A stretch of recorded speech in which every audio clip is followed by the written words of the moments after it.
দিনের বেলাও তো এরকম কি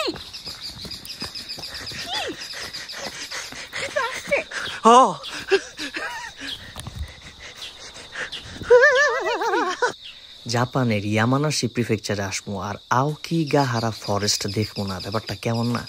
এর লেগা আজকে আইসি জাপানের সবচেয়ে হন্টেড যেই প্লেসটা আর মিস্টেরিয়াস একটা জঙ্গল আওকিগাহারা। এমন কোনো মানুষ নাই এই জঙ্গলের নামটা শোনেন নাই। আর এই জঙ্গল নিয়ে যে কত ভৌতিক কিচ্ছা কাহিনী, সত্যিকারের কাহিনীও আছে। আর এই জঙ্গলটার আরেকটা নাম আছে যেটা সবাই জানেন। তো আজকে আসছি এমন একটা সময়, অলরেডি সূর্য ডুবে গেছে গা, আর এই সময়টার ভিতরে ঢুকলাম, ব্যাপারটা কেমন জানি লাগতেছিল আমার কাছে। তারপরও ভাবলাম এই জায়গায় আসছি, এই জঙ্গলের এত কাছাকাছি আইসা যদি না দেখে যাই ব্যাপারটা কেমন না। আর অলরেডি যেহেতু সন্ধ্যা হয়ে গেছে, মানুষজন এখন ঢোকা নিষেধ, আর সিকিউরিটি গার্ড দাঁড়াই ছিল পার্কিংয়ের ওইখানে। তারপর আমরা বললাম যে একটু ভিতরে ঢুকে দেখে আসি ব্যাপারটা। আরেকদিন সময় নিয়ে আইসা এই পুরা মানে আওকিগাহারা ফরেস্টের এই সাইডটার মধ্যে কি কি আছে দেখার মতন। আর কিচ্ছা কাহিনী তো বলবই আপনার কথা, আজকাল সময় নেই, সন্ধ্যা হয়ে গেছে, এমনি ডর করতেছে, এখান থেকে বাইরে যেতে কইব। হ্যাঁ, তালুক থাকলে তো এইদিকে করে রেস্ট্রিক্টেড করে দিব না।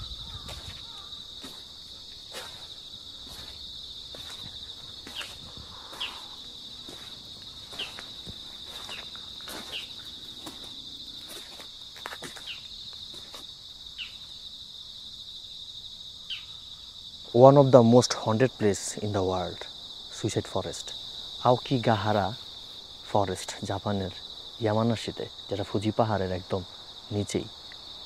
এটা পৃথিবীর সবচেয়ে ঘন আর যেন মানুষ আইয়া নিজ ইচ্ছায় পরপরে জায়গা। আমরা একটু যাই তুলেছিলাম, কইছিলাম যে একটু জামু এই দিকটা। আরে দূর, ডরাও কেন, আমি আছি না, ভালো জায়গা, আমার ডর করতেছে।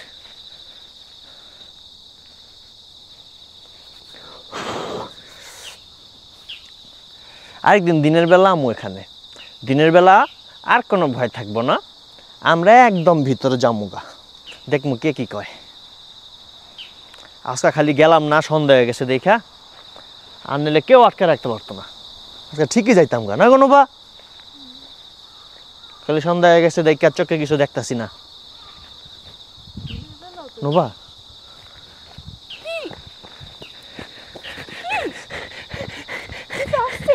ও